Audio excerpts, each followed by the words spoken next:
वेळ होती. ते एका श्रीमंत माणसाच्या दरवाज्यात गेले हो आणि सांगितलं त्याला, आवाज केला त्यांनी, अरे दादा मला जरा आजची रात्र तुझ्या घरी थांबू दे रे. तो दादा म्हणतो नाही नाही नाही नाही, आमच्याकडे कोणाला इथे जागा नाहीये तुम्हाला थांबवण्यासाठी. कळलं की नाही? आणि त्याला सांगितलं नाही बाबा आमच्याकडे काय तुमची सोय होणार नाही. कळलं ना? आता सोय होणार नाही म्हटल्यानंतर ते ग्रहस्थ निघाले. मग त्याला दृष्टांत झाला त्या श्रीमंत माणसाला, अरे तू गेल्या म्हणजे त्याचं जे होतं गेले एवढे वर्ष मी त्याला सांभाळतोय आणि तुला त्याला एक रात्र सुद्धा सांभाळता आलं नाही रे. देवाने दृष्टांत दिला त्याला. कळलं की नाही? म्हणजे तुला एक रात्र सुद्धा त्याला सांभाळता आलं नाही. आज एवढे वर्ष मी त्याला सांभाळत आलेला आहे. म्हणजे देव कसा सांभाळतो बघा. म्हणून सगळ्यात मोठी भक्ती भक्ती आणि भक्ती म्हणजे आपण काय पाहिलं, देवाबद्दल प्रेम. आणि हे देवाबद्दल प्रेम कधी निर्माण होतं आपल्याला कळतं, हळूहळू आपल्याला कळायला लागतं. संसारातले सगळे आपण अनुभव घ्यायला लागलो ना ते आपल्या लक्षात येतं. कैची माता कैचा पिता, कैची बहीण कैचा भ्राता, पुत्र कळद्राधिक ही जाणगा मायेची, अवघी सोयरी सुखाची, तव सुख दुःखाचे सांगाती नवेची. हो लक्षात येतं की तुझ्या सुख दुःखाचे सांगाती नाहीत, ही अवघी मायेची आहेत. कळलं ना? आणि मग आपल्या लक्षात येतं. मग आपण तरी पण आपण एक लक्षात घ्या, आपण संसारात आलोय ना, नाटक अवश्य करायचं. बाहेर कुणालाही पत्ता लावू द्यायचं नाही. बाहेर असं दाखवायचं की वा वा वा वा तुमच्या सगळ्यांवर माझं भरपूर प्रेम आहे, तुमच्याशिवाय मला कोणीच नाही असं बाहेरून दाखवायचं. पण आतून मात्र कायमचं लक्षात ठेवायचं, हे माझे कोणी नाही, एक अंतर्यामी हरी आहे तोच माझा आहे. ते कायमचं लक्षात ठेवायचं. नाटक करायचं पण स्वतःला कुठेही अटक करून घ्यायची नाही. म्हणून त्याने म्हटले बघा, भावे विण भक्ती, भक्ती विण मुक्ती, आणि बळे विण शक्ती बोलू नये. कैसेनी दैवत प्रसन्न त्वरित, उभार आहे निवात शिळशी वाया. सायास कैशी प्रपंच, दिननिशी हरिशी न भजशी पुण्या गुणे. ज्ञानदेव म्हणे हरिजप करणे, तुटेल धरणे प्रपंचाचे. बघा काय होतं म्हणजे ह्या गोष्टी कशाला ज्ञानेश्वर माऊलीने ह्या का समजावून सांगितल्या. ज्ञानेश्वर माऊली म्हणजे दुसरं तिसरं कोणी नाही, हे भगवंताचे हाय कमिशनर, भगवंताचे प्रतिनिधी. केवळ आपल्याला बोध करण्यासाठी या भूतलावर येतात. कळलं ना? जेव्हा जेव्हा आपल्याला जरूर असते तेव्हा तेव्हा ते येतात आणि आपल्याला बोध करतात. हा श्रीकृष्ण भगवंताने अगदी 8वा अवतार घेऊन भगवद्गीता लिहिली, सगळं कार्य केलं. पण आता तो काय करतो, त्याचेच प्रतिनिधी पाठवून देतो. आणि ज्ञानेश्वर माऊली कोण? निवृत्ती, ज्ञानदेव, सोपान, मुक्ताबाई कोण होत्या? अहो निवृत्ती दादा म्हणजे साक्षात शंकराचा अवतार. कळलं ना? निवृत्ती आणि ज्ञानदेव कोण? हा विष्णू भगवंताचा अवतार. सोपान कोण? ब्रह्मदेवाचा अवतार. आणि मुक्ताई माय कोण? आदी माता. कळलं ना? असे हे इथे अवतरले. कशाला? आणि बघा ना आज त्यांनी जी परंपरा चालू केलेली आहे, वारीची परंपरा, पंढरीची वारी. बघा किती जण न चुकता वारीला जात आहेत. कळलं की नाही? आणि वारीला गेल्यानंतर आपण म्हटलं काय होतं, अहो घरघरच निघून जाते, घरघर संपली. कळलं ना? आणि मग माऊली माऊली माऊली करत आपण सगळ्यांना हरी रूपाने पाहायला शिकतो. कळलं की नाही? आणि हाच महत्वाचा भाग असतो. म्हणजे ही साधना ज्याला म्हटलं जातं. आता बघा परवा आपण पाहिलं आषाढी एकादशी, आणि एकादशीचे वर्णन आपण ऐकली. अहो केवढ्या गोष्टी सांगितल्या.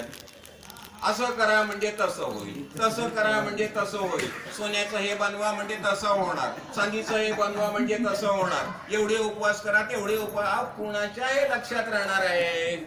कळलं की नाही? आणि म्हणून मग मारुतीरायाने काय सांगितलंय बघ बाबा, मला तुमचं तिथी वार नक्षत्र मला काहीही माहिती नाही, मला फक्त राम माहिती आहे. बस तेवढंच म्हणायचं.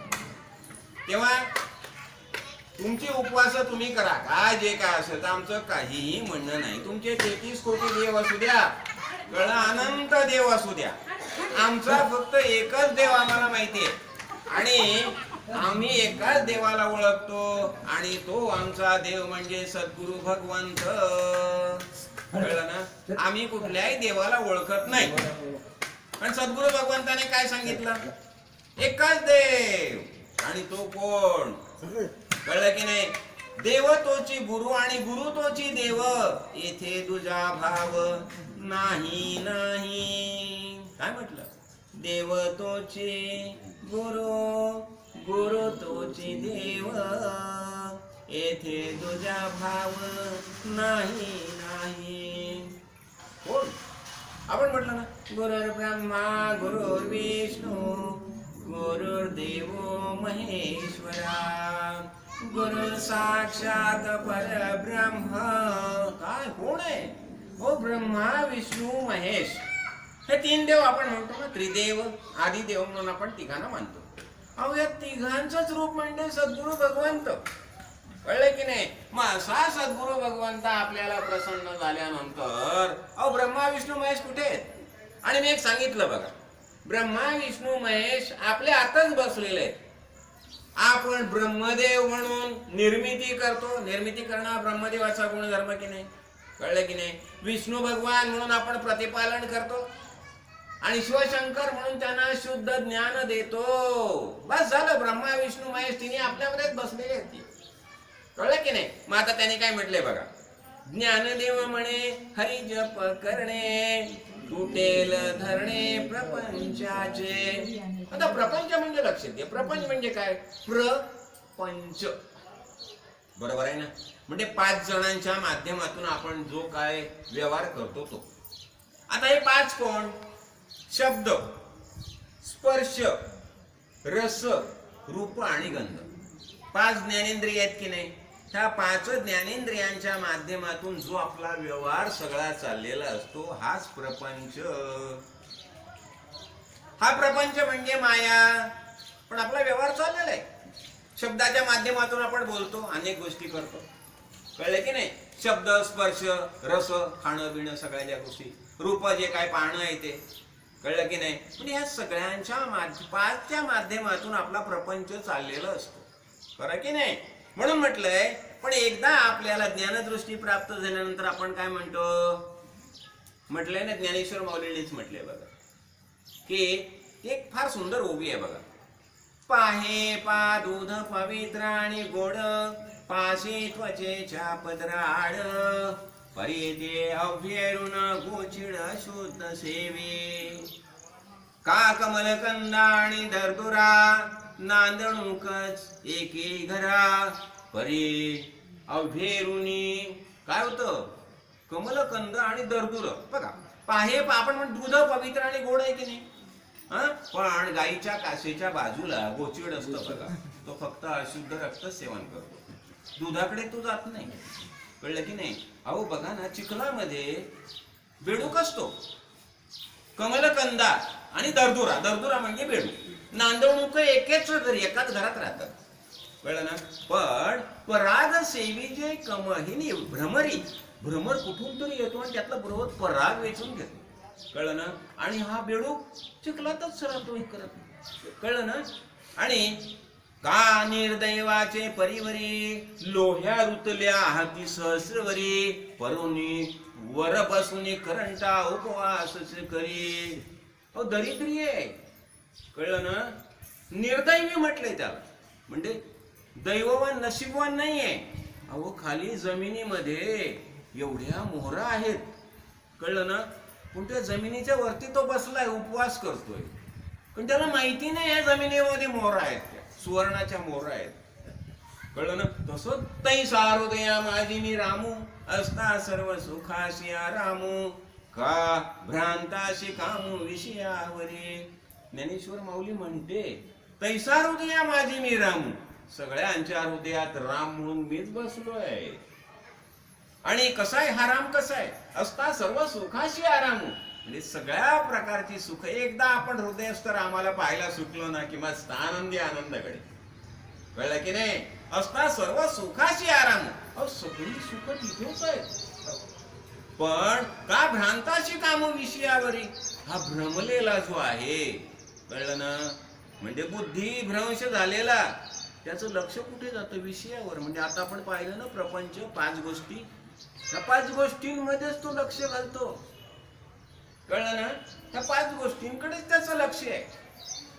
मला सांगा, ह्या 5 गोष्टीतून जर आपण लक्ष बाहेर केलं तर काय होतं बघा. तुटले धरणे प्रपंचाचे.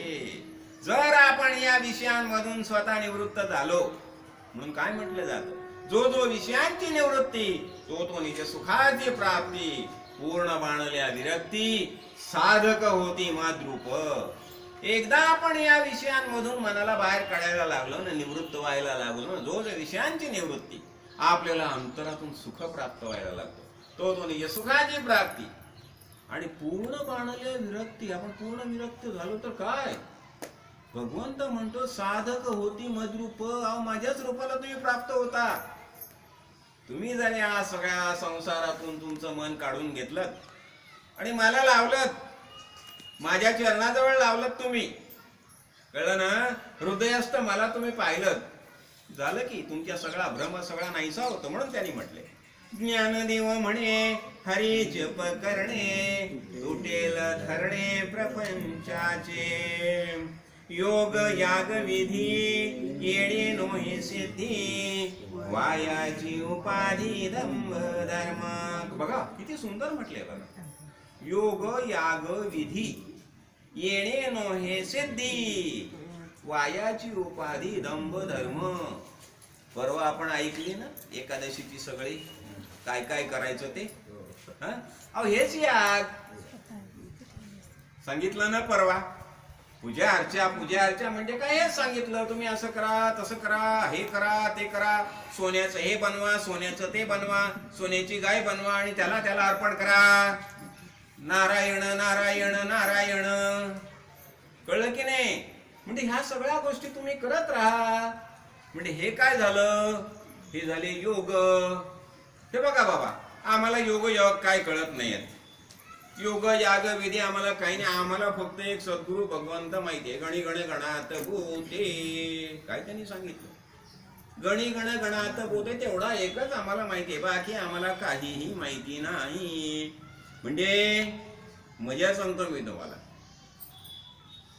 मी आत्मासे हृदयी, हा विश्वास जयाचे ठाई नाही. एकनाथ महाराजांनी म्हटलं एकनाथी भागवतामध्ये, मी आत्मासे हृदयी, हा विश्वास जयाचे ठाई नाही. ते मृगजळाचे डोही, नावे सगट बुडबुड निघेले. काय म्हटलं, अरे मी आत्मा आहे, हा ज्याचा विश्वास नाही, त्यांचं काय होतं, मृगजळाच्या डोहामध्ये, म्हणजे नसलेल्या डोहामध्ये बुडून गेला, बुड्या मारत राहतात. आता हे मृगजळ म्हणजे काय, पहिलं बघा, मृगजळाचं लक्षण समजून घ्या. मी शरीर आहे, हे मृगजळ. माझी बायको आहे, माझी मुलं आहेत, माझा नवरा आहे, हे मृगजळ. कळलं ना? आणि हे असे म्हणणारे निघून जातात आणि मागे राहिलेल्यांना बोंबलायला लावतात. कळलं की नाही? अहो आहे मृगजळ ना. म्हणून एकदा ओळखाय, हे सगळं आहे मृगजळ आहे. आणि अंतर्यामी मी आत्मा या निश्चयाने राहायला शिका. झालं काम?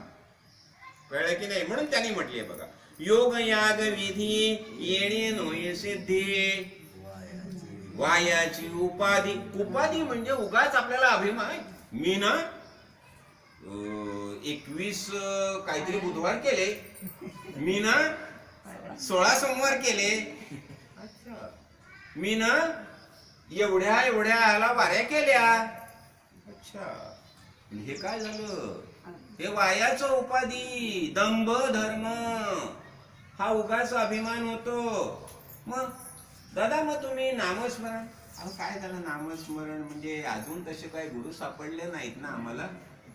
बरं, मग आणि काय म्हटलं ज्ञानेश्वर माऊलींनी, राम कृष्ण गोविंद म्हटलं ना. काय म्हटलं? मंत्र हा सोपा म्हटलं ना, मंत्र हा सोपा. काही नाही, तुम्हाला गुरु नाही मिळाले, तुम्ही रामकृष्ण गोविंद म्हणत राहा. कळलं की नाही? आणि मग जेव्हा तुम्हाला सद्गुरू मिळतील तेव्हा जपमाळ अंतरी, मग त्याने सद्गुरूने दिलेला मंत्र आतमध्ये शांतपणे म्हणत बसा. कळलं की नाही? मग आता म्हणून त्यांनी म्हटलंय ह्या फक्त उपाधी बघा. भावे विण देव न कळे निसंदेह, गुरुविण अनुभव कैसा कळे. लक्षात घ्या, भावाशिवाय देव सापडत नाही. व भाव पण कसा असायला पाहिजे? कळलं की नाही? भाव कसा असायला पाहिजे बघा. एक दिवशी काय झालं, एक ताई दूध घेऊन यायची, एका पंडिताकडे यायची. कळलं की नाही? आणि पंडिताकडे दूध घेऊन यायची नेहमी. आणि मग तिला उशीर व्हायला लागला, पावसाळ्याचे दिवस होते. पंडित म्हणाले, काय ताई हल्ली तू नेहमी उशिरा दूध आणतेस?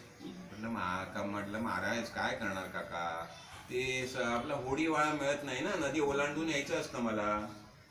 ते म्हणतात काय तुला साधी नदी ओलांडता येत नाही, मग तू भवसागर कसा काय पार करून जाणार? नाही म्हणजे बाबा भवसागर म्हणजे काय? भवसागर म्हणजे सगळं पसरलेलं आहे ना, मग तो कसा काय पार करायचा असतो? काही नाही, देवाला करायचं, आतून देवाचं स्मरण करायचं, देवाचं स्मरण करायचं, आणि देवाचं स्मरण करतच सगळ्या क्रिया करायच्या. बघा, तिचं अंतःकरण शुद्ध असतं, आणि शुद्ध अंतःकरण असल्यामुळे म्हणते बरोबर आहे, देवावरच विश्वास ठेवायचा आणि तसं सगळं करायचं.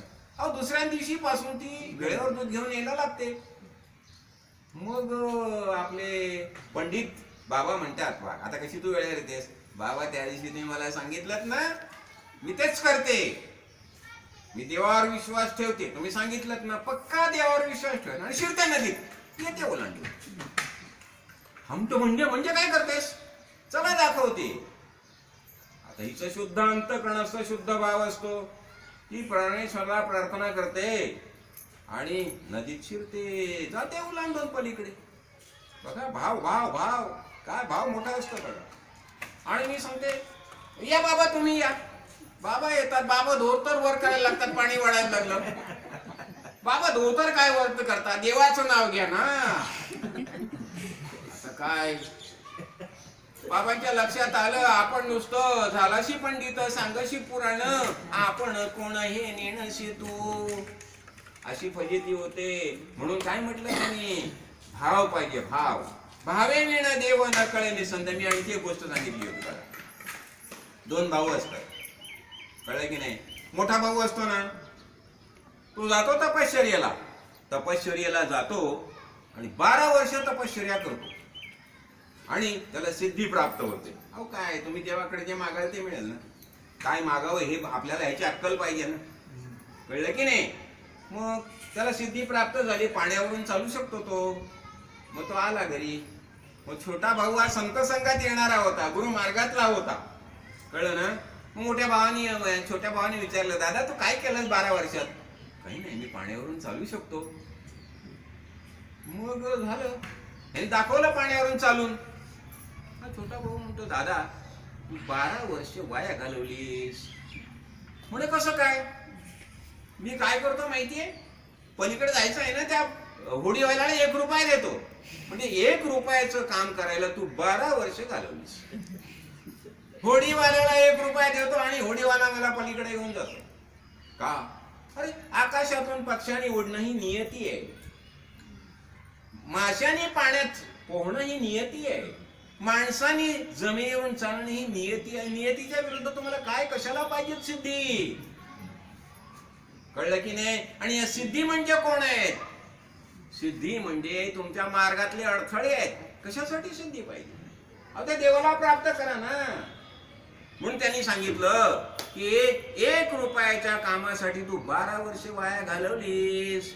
म्हणून त्यांनी म्हटले बघा की, म्हणून काय होतं, गुरुविना अनुभव कैसा कळे. एकदा आपण सद्गुरु भगवंताकडे येतो ना, काय केलं गजानन महाराजांनी सांगा मला? बसलेत बघा तिथे हरी पाटील. दाखवलं ना विठोबा स्वतःमध्येच दाखवला की नाही? नंतर इकडे काय दाखवलं बघा, इकडे हे बघ, इथे बसलेत बघा. अहो, गंगा आली. कळलं की नाही? का? अहो, महापुरुषांसाठी गंगा येणार नाही तर कोणासाठी येणार? कळलं की नाही? हे सामर्थ्य कधी दाखवतात? हे बघा, कुठलाही महापुरुष कधी चमत्कार करत नाही, आवश्यकच नसते त्यांना. सगळ्या सिद्धी त्यांच्याकडे ओळखत असतात. तुकाराम महाराजांकडे सिद्धी नव्हत्या. तुकाराम महाराजांनी शिवाजी महाराजांनी दिलेला नजराणा तसाच्या तसा परत केला. सांगितलं, महाराज मी जसा आहे तसा मी. म्हणून आपण काय म्हणतो, श्रीमंत तुकाराम. तुकारामाला काय म्हटलं जातं, श्रीमंत तुकाराम. का श्रीमंत कुणाला म्हटलं जातं, ज्याची भीक संपली बस, नाहीतर बाकी सगळे भिकारी. बरोबर ना. म्हणून भीक कोणाची संपली, तो सद्गुरूला शरण आला त्याची भीक संपली. आणि म्हणून तो काय म्हणतो, चा गई चिंता मिटी म्हणून वा बेपुरवाह, जिसको कछु न चाहिए सोही शहेनशाह. राजा कोण, त्याला काहीच नकोय. मी जसा आहे, जिथं आहे तिथं पूर्ण तृप्त आहे, असं म्हणण्याचं सामर्थ्य आपल्यामध्ये निर्माण होतं. तुकाराम महाराज लंगोटी, आपले समर्थ रामदास लंगोटी लावूनच फिरत होते. अहो गजानन महाराज तर वस्त्र सुद्धा पाहत नव्हते. मला सांगा, म्हणजे साधी गोष्ट नाहीये. म्हणजे वस्त्र न घालता राहणं म्हणजे त्यांचा काय निश्चय असेल बघा. कळलं की नाही. असा निश्चय निर्माण होता कधी, गुरुविना अनुभव कैसा कळे. जेव्हा सद्गुरु भगवंताला परमेश्वराला शरण जाऊन ते परमेश्वरासारखेच झालेले असतात. पुन्हा काय म्हटले बघा, तपे विण दैवत दिधल्या विण प्राप्त, भुजे विण हित कोण सांगे. काय म्हटले बघा, तपे विण दैवत. पण लक्षात घ्या, तप कशाला म्हटलं जातं हे पण समजून घ्यायला पाहिजे. तप म्हणजे नाही योग, तप म्हणजे नाही याग, तप म्हणजे वासना त्याग, जेणे तुटे लाग काम क्रोधाचा. काय म्हटलंय, तप म्हणजे नाही योग, तप म्हणजे नाही याग, तप म्हणजे वासना त्याग. माझी काही इच्छाच नाही ना, काहीही इच्छा नसणं त्याला तप म्हटलेलं आहे. तप म्हणजे वासना त्याग आणि जेणे तुटे लाग काम क्रोधाचा. आणि एकदा आपल्या मागणंच संपलं, मागणंच संपल्यानंतर कामही गेला आणि क्रोधही गेला. कामना म्हणजे मागणं आणि क्रोध म्हणजे मागण्याला विरोध झाला की क्रोध. कुणी आपण काहीतरी मागलं, मागितल्यानंतर जर त्यांनी विरोध केला तर क्रोध येतो ना. बरोबर आहे ना. मग आता हे काम आणि क्रोधच संपले का, वागणंच संपलं ना, वासना संपली, मागणंच काहीही मागणं नाही. म्हणून जेव्हा आपण दरबारात येतो ना, देवाच्या दरबारात सगळ्यात मोठी गोष्ट एक करायची, देवा मला काहीही नको, मला तू हवायस. फक्त देवाला मागायचं. कळलं की नाही. मला काही नको, फक्त भक्ती पाहिजे मला. आणि मग आपण काय पाहिलं, भक्त्यार्थम कल्पितम द्वैतम अद्वैतात अति सुंदरम. अहो ही भक्तीसाठी द्वैत निर्माण झालं. दोन का निर्माण केले देवाने, केवळ भक्तीसाठी. आणि हे कसं आहे, अद्वैत म्हणजे एक. कळलं की नाही. त्यापेक्षा सुंदर भक्ती आहे, द्वैत सुंदर आहे. आपण म्हणतो ना द्वैती अद्वैती आनंद मिळे. अद्वैतात आनंद आहे, फक्त असणं असतं. लक्षात घ्या, जे अद्वैत म्हणतो ना, भगवंत कसा आहे, निर्गुण निराकार आहे. मग निर्गुण निराकार भगवंत असल्यामुळे त्याच्यामध्ये आनंद आहे. निर्गुण निराकार भगवंतामध्ये आनंद आहे. म्हणून काय म्हटलं, अद्वैती आनंद मिळे. वेद जरी गाते, वेदांनी सांगितलं की अद्वैतामध्ये आनंद आहे. पण द्वैतामध्ये काय, अद्वैतामध्ये मिठी आहे, गळा भेट आहे. भगवंताची आपण भेटू शकतो. मारुतीराय जेव्हा रामप्रभूंना भेटतायत, काय द्वैती मधुर मिलन. कळलं की नाही. म्हणजे द्वैतामध्ये भेट आहे, द्वैतामध्ये संवाद आहे. जेव्हा उद्धवानी भगवंताला, श्रीकृष्ण भगवंताला मिठी मारली आणि श्रीकृष्ण भगवंताला वाटलं की उद्धव आता माझ्यामध्येच मिळून चाललाय.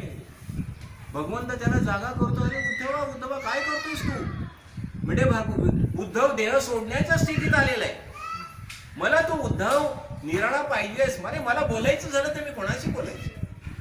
लक्षात घ्या. म्हणजे भगवंताने सृष्टी निर्माण अशासाठी केलेली आहे. म्हणून काय म्हटलंय याने, गुरुविना अनुभव कैसा कळे. अनुभव जर प्राप्त व्हायचा असेल, अनुभव जर घ्यायचा असेल, आणि अनुभव कशाला म्हटलं जातं, अन्य नाही तो. खरा अनुभव कधी होतो, मी निराळा आणि देव निराळा असं झालं तर अनुभव कधी येणार नाही. देव आणि मी एकच आहे, हाच अनुभव. आणि हा अनुभव घेण्याचं सामर्थ्य आपल्यामध्ये प्रत्येकामध्ये. लक्षात. पण आता पुढे त्यांनी काय म्हटलं, दिधल्या विण प्राप्त गोजे बिण हित कोण सांगे.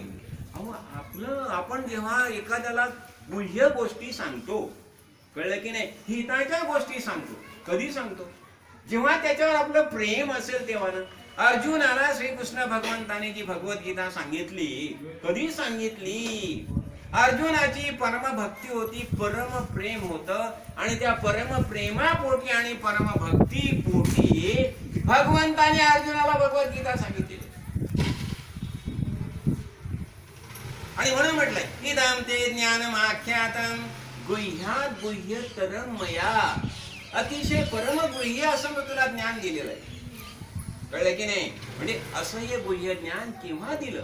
म्हणजे जेव्हा अर्जुनाबद्दल अत्यंत प्रेम होतं, अर्जुनाचा विकास व्हायला पाहिजे, अर्जुनाला आत्मज्ञान प्राप्त व्हायला पाहिजे, आणि म्हणून भगवंताने हे परम गुह्य असं ज्ञान अर्जुनाला दिलेलं आहे, कळलं की नाही. आणि मग जे अर्जुनाने युद्ध केलं, अर्जुनाने समाधी अवस्थेमध्ये जाऊन युद्ध केलेलं आहे, कळलं की नाही. म्हणजे ह्या एक एक गोष्टी आपल्याला समजून घेता येतात. पुन्हा काय म्हटलं, गुरुविणा अनुभव, आणि गुरुशिवाय नाही, लक्षात घ्या. आता गुरुशिवाय का अनुभव येत नाही आपल्याला, ह्याच्या संदर्भात सुद्धा कसं होतं बघा, कळलं की नाही. आपण म्हणतो ना, ह्याच्यासाठी पहिली गोष्ट म्हणजे अधिकार पाहिजे, कळलं की नाही. अधिकार पाहिजे, पहिली जिज्ञासा असायला पाहिजे, नंतर अधिकार असायला पाहिजे, तिसरा विधी असायला पाहिजे, लक्षात घ्या. आता याचे पटकन मी उदाहरण सांगतो. संध्याकाळची वेळ होती आणि वरात चाललेली होती दारावरून. आता वरात चाललेली आहे, मुलगा म्हणतो, छोटं बाळ आहे, एवढा मुलगा, बाबा बाबा हे काय चाललंय? तुमची वरात चाललेली आहे, मग माझी वरात कधी काढणार? जिज्ञासा आहे त्याच्यामध्ये, पण वरात काढण्याचा त्याचा अधिकार आहे का? तो तरुण झालाय का? नाही. म्हणजे जिज्ञासा आहे पण अधिकार नाही. बर, पुढे थोडस काळ गेल्यानंतर कॉलेजमध्ये तरुणी एकमेकावर प्रेम करायला लागतात, कळलं ना. म्हणजे प्रेम करण्याचा त्यांना अधिकार आहे, पण त्या तरुणीला हा मुलगा घरात नांदायला आणू शकतो का? अधिकार आहे, पण नांदायला का आणू शकत नाही? विधी नाहीये, कळलं की नाही. आणि जेव्हा गुरुजी जातात, शुभ लग्न सावधान, आता विधी झाला, आता नांदायला घरी आणू शकतो, लक्षात घ्या.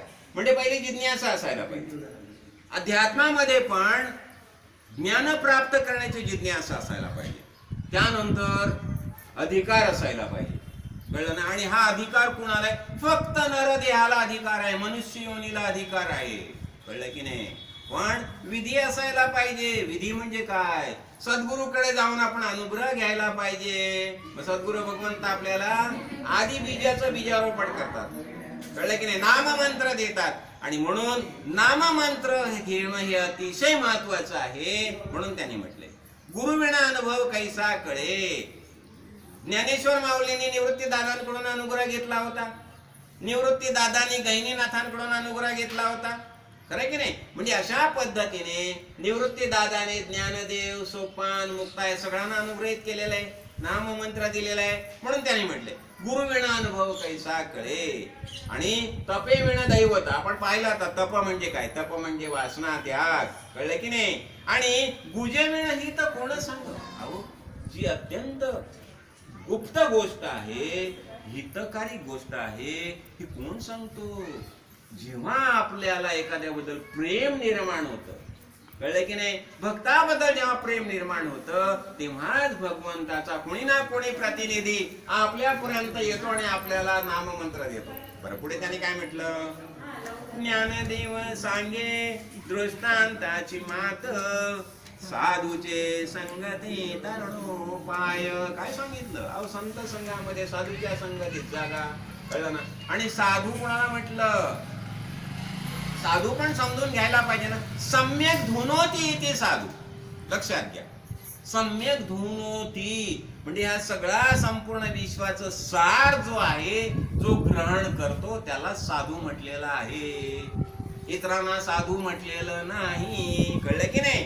तर अशा पद्धतीने आपण आता काय पाहिलं? आपण एकादशी पाहिली, कळलं ना? एकादशी म्हणजे संपूर्ण विश्व ही एकाचीच दशा आहे. आपण हरी पाहिला, आणि हरी कुठे मिळतो? जनी वनी आत्मतत्वी. प्रत्येकाच्या हृदयाकाशामध्ये हरीच बसलेला आहे. आणि आपण हेही पाहिलं, ऐसा हृदया माझी रामू, असता सर्व सुखाशी आरामू, का भ्रांताशी कामू विषया पर्ये. म्हणजे आणि आपल्याला जर तरुणोपाय असेल, बघा तरुणोपाय, तरुण जायचंय. हा भवसागर आहे की नाही? भवसागरामध्ये आपण तरंगतोय. लक्षात घ्या, तरंगण्याची क्रिया होत राहील का? आपली मूलभूत श्रद्धा आहे. आपण बुडणार नाही.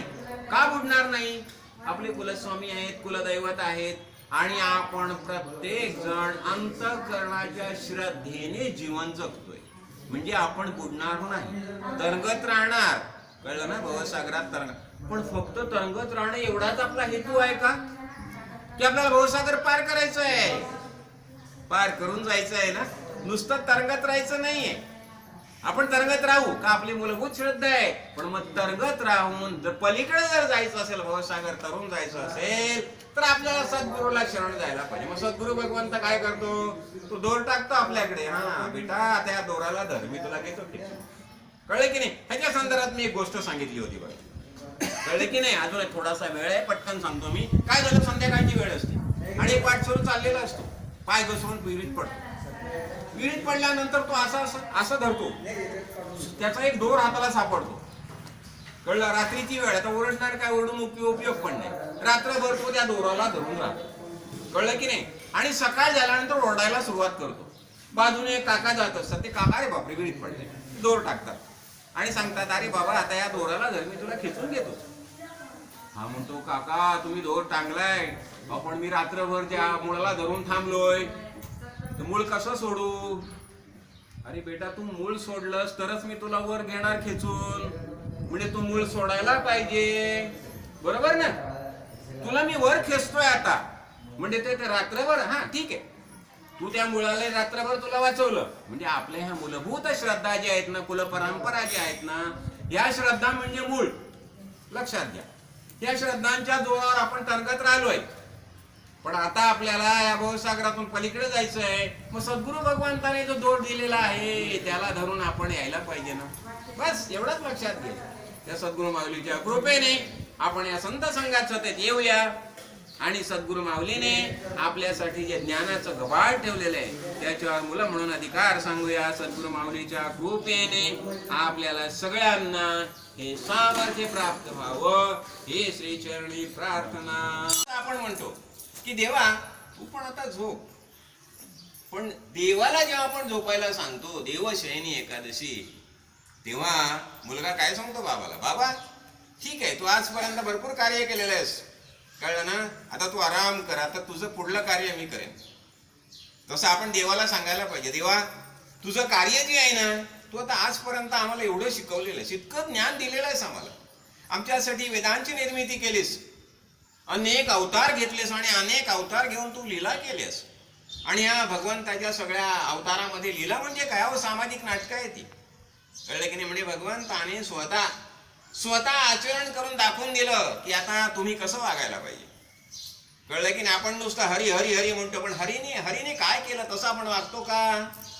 म्हणजे हरीने जे कार्य केलं तसं आपण कार्य करायला पाहिजे ना. कळलं की नाही? म्हणजे मग आपण काय सांगतो, देवा तू आराम कर. कळलं ना? म्हणून देवशयनी एकादशी. आणि मग तुझे सगळं कार्य जे काय ते आम्ही करतो असं आपण देवाला सांगतो. आणि चातुर्मासामध्ये आपण जर पाहिलं ना, तर चातुर्मासामध्ये वातावरण बघा, प्रसन्न वातावरण असतं, निसर्ग पण प्रसन्न असतो, शेतीची कामं पण झालेली असतात, म्हणजे जरा आराम असतो. आणि मग प्रत्येक मंदिरामध्ये बघा संत संघ चालू होतं. कळलं की नाही? आणि चातुर्मासामध्ये बघा अनेक प्रकारचे सण येतात. कळलं ना? आणि श्रावणामध्ये बघा ना, आणि श्रावण सप्ताहात आपण पाहतो की श्रावणामध्ये जिकडे तिकडे गावोगावी पांडव प्रताप, हरी विजय, कळलं की नाही? म्हणजे असे ग्रंथ लावले जातात आणि या ग्रंथांच्या माध्यमातून भक्तीचा प्रसार होत असतो. अनेक ऋषी मुनी ह्या काळामध्ये नेमक्या गावामध्ये येतात. कळलं की नाही? आणि ते कशासाठी येतात? भगवंताचं, देवाचं कार्य करण्यासाठी येतात. कळलं की नाही? आणि मग ह्या माध्यमातून सगळ्यांना ज्ञान दिलं जातं. लक्षात घ्या, म्हणजे देवाने आपल्याला सगळ्यांना निर्माण केलंय, कळलं की नाही? आणि निर्माण करून त्यांनी दाखवून दिलेलं आहे. देव कसा आनंदी आहे. आणि म्हणून म्हणतो, देवाचं म्हणणं काय असतं, मी जसा आनंद अनुभवतोय तसा आनंद माझ्या सगळ्या मुलांनी अनुभवायला पाहिजे.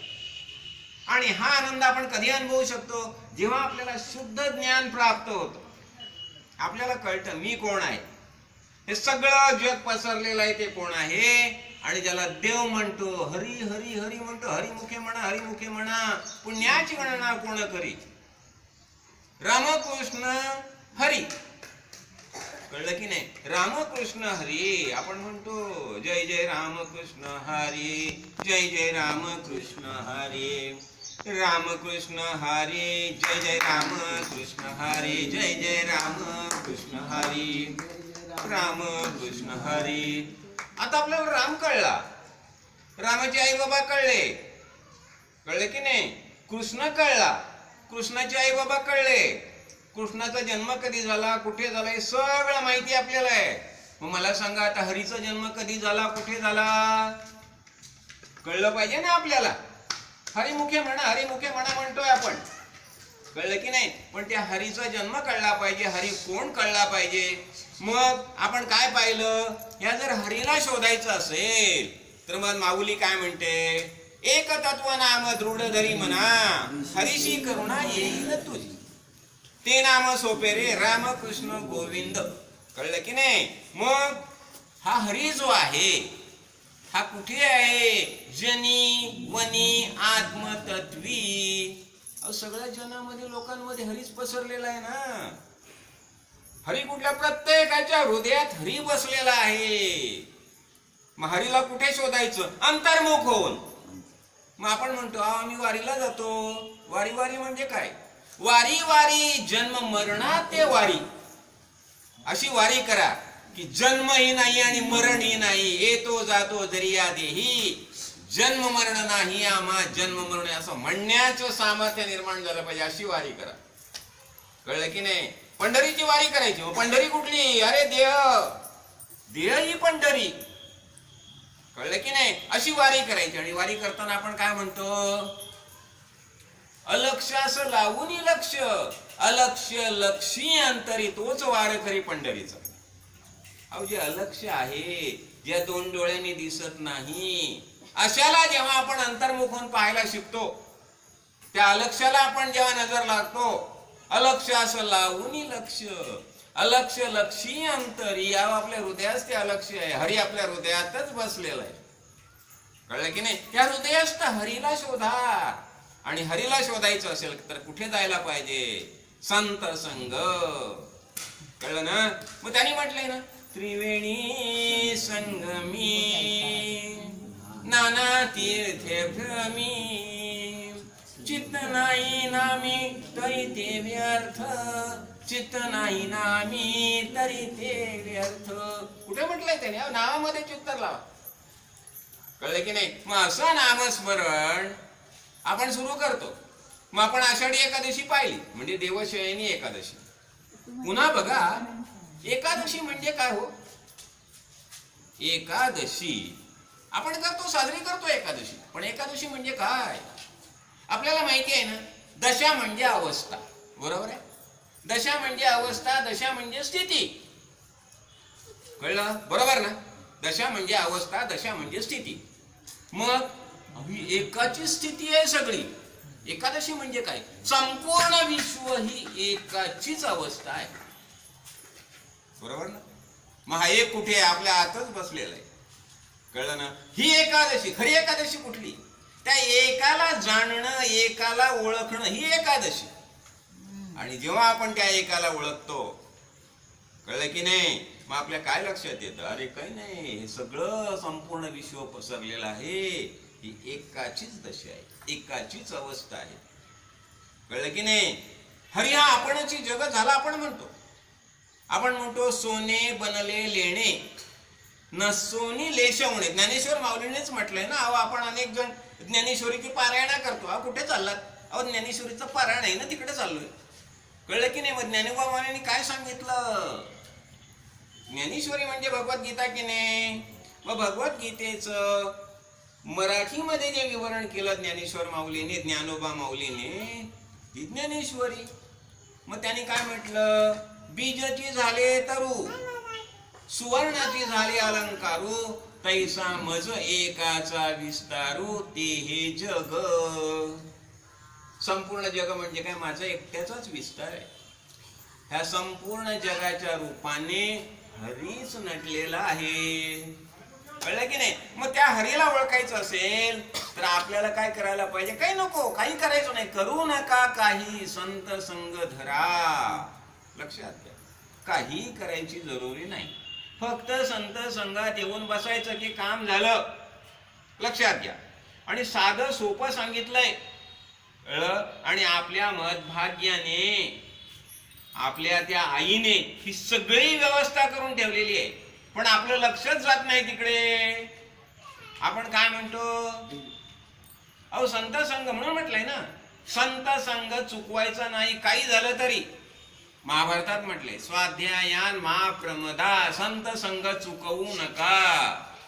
आयत्या वेळेला दादा येतो, आयत्या वेळेला कुणीतरी येतो, त्याला सांगायचं दादा हा चहा करून ठेवलाय, हवं तर टीव्ही लावते, ही बिस्किट ठेवलीत, 1 तासानंतर मी येईन, मी आता संत संघाला चाललेलं आहे, मी ते चुकवणार नाही. माझं मोबाईलचं चार्जिंग आहे ते. कारण आठवडाभर घर घर घर घर घर होऊन आपले घरघर होते. कळलं की नाही? ती घरघर थांबवायची असेल तर आपल्याला मोबाईल चार्ज करायला पाहिजे. आणि हा मोबाईल चार्ज कुठे होतं? संत संघामध्ये. कळलं की नाही? म्हणून संत संघ चुकवायचा नाही. तर आता आपण पाहिलं की ज्ञानेश्वर माऊलीने त्या काळामध्ये सिद्ध बेटामध्ये बसून ते आपले दररोज संध्याकाळी हे हरिपाठाचे अभंग म्हणतायत. कळलं की नाही? मग आता त्यांनी काय केलं? ज्ञानदेवा ध्यानी रामकृष्ण मनी, अनंत जन्मोनी पुण्य होय. लक्षात घ्या. आता ज्ञानदेव म्हणतो की ध्यानी रामकृष्ण, म्हणजे ध्यानी मनी रामकृष्ण कधी येतो? अनंत जन्माची पुण्य असेल. कळलं ना? महाभारतात म्हटलेलं आहे, येन जन्मा शतां पूर्वं केशवं प्रति अर्चितां तन्मुखी हरिनामानि तिष्ठन्ति भारत. महाभारतामध्ये महर्षी व्यास म्हणतायत की येन जन्म शतम, अगोदरच्या शेकडो जन्मामध्ये ज्यांनी भगवंताची पूजा अर्चा केलेली आहे त्याच्याच मुखामध्ये हरिनाम येतं.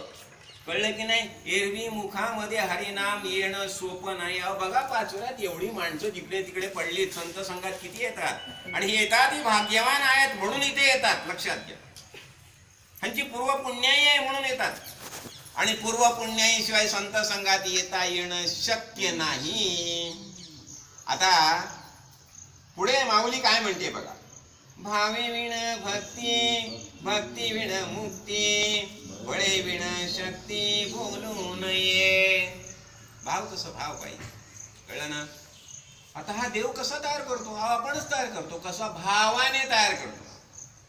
आता नारद मुनी म्हणतायत नारद भक्ती सूत्रामध्ये, न काष्टे विद्यते देवा. कळलं ना? काष्ट म्हणजे लाकूड, लाकडात देव नाही. न पाषाणे, पाषाण म्हणजे दगड, दगडात देव नाही. मग देव कुठे? भावे तू विद्यते देवा तस्मात भावही कारण. आपण आपल्या भावाने देवाला तयार केलेलं आहे. कळलं की नाही? आपण काय करतो? शाडूची मूर्ती आणतो गणपतीची, आणि शाडूची मूर्ती गणपतीची आणल्यानंतर आपले गुरुजी येतात, प्राणप्रतिष्ठा करतात, तेव्हा तो गणपती होतो. लक्षात घ्या. म्हणजे गणपती कसा तयार झाला? मंत्राने. म्हणजे मंत्राने प्राणप्रतिष्ठा केल्यानंतर गणपती तयार झाला. तोपर्यंत ती फक्त शाडूची मूर्ती होती. तो गणपती होता का? नाही. म्हणून काय म्हटलं जातं की भावे तू विद्यते देवा तस्मात भावही कारण. म्हणून भाव श्रेष्ठ आहे. म्हणून इथे म्हणतायत की भावे विना भक्ती. कळलं की नाही? भाव नसेल तर आणि भक्ती म्हणजे काय? भक्ती म्हणजे प्रेम. लक्षात घ्या. भक्ती म्हणजे दुसरं काही नाहीये, देवाबद्दल प्रेम. कळलं की नाही? आणि हा प्रेम कधी निर्माण होतं? आपल्याला देवाची जेव्हा माहिती होते देव कोण आहे, अरे हा देव दुसरा तिसरा कोणी नाहीये, माझेच आई बाबा आहेत. त्यांनी मला निर्माण केलंय, त्यांनी मला जन्म दिलेला आहे. हा व्यवहार दशेमध्ये प्रत्येकाला त्यांनी आई बाबा दिलेत, कळलं की नाही. म्हणून काय म्हटलं जातं, माता देऊनी कृपाळू झाला भगवंत जगाला रक्षित असे. प्रत्येक प्राण्याला आई बाबा देऊन काय करतो, त्या आई बाबाच्या माध्यमातून देवच सगळ्यांचा सांभाळ करतोय. लक्षात घ्या, कळलं की नाही. म्हणजे अहो बघा ना, साधी गोष्ट, बाळा आधी मातेच्या स्तनी दूध कोण तयार करतो, कळलं ना, तो देवच करतो की नाही. म्हणजे ह्या सगळ्या योजना देवाच्या आहेत, कळलं की नाही. म्हणजे ह्या देवाने सगळं केलेलं आहे, निर्माण केलेलं आहे, आणि ही सगळी देवाची योजना आहे, कळलं ना. आणि म्हणून मग आपण काय म्हणतो की बघा पुन्हा काय म्हटलं, आणि भक्ती विण मुक्ती आपल्याला आपण पाहिलं बघा, तेणे मुक्ती चारी साधी आहे. आपण 4 मुक्ती पाहिल्या ना परवा, 4ही मुक्ती आहेत. मग ह्या 4 मुक्ती कोणाला प्राप्त होतात, जेव्हा आपल्या अंतःकरणामध्ये देवाबद्दलचं अंतःकरणापासून भाव तयार होतो, कळलं ना. आणि मग आपण काय म्हणतो, देवा अरे तुझ्याशिवाय कोण आहे माझा, तू काय म्हणे माझे नाही येते कुणी, एका चक्र पाणी वाचून या. पाहिलं, सगळं पाहिलं, कळलं की नाही, सगळ्यांना पाहिलं. पण शेवटी असं लक्षात आलं, काय म्हटलं तुकाराम महाराजांनी, जनही सुखाचे दिल्या घेतल्याचे, अंत काळीचे नाही कोणी, झाल्या हीन शक्ती नाकी डोळे गळती, सोंडून या पडती रांडा पोरे. बाई म्हणे बर मरता तरी खरं, नासले हे घर थुंकून या. तुका म्हणे माझे नाही येथे कुणी, एका चक्र पाणी वाचून या. अवही वस्तुस्थिती आहे. शेवटी माणूस आजारी झाला ना की असं म्हणायला लागतात, काय हो गेलं तर बरं होईल असं म्हणतायत.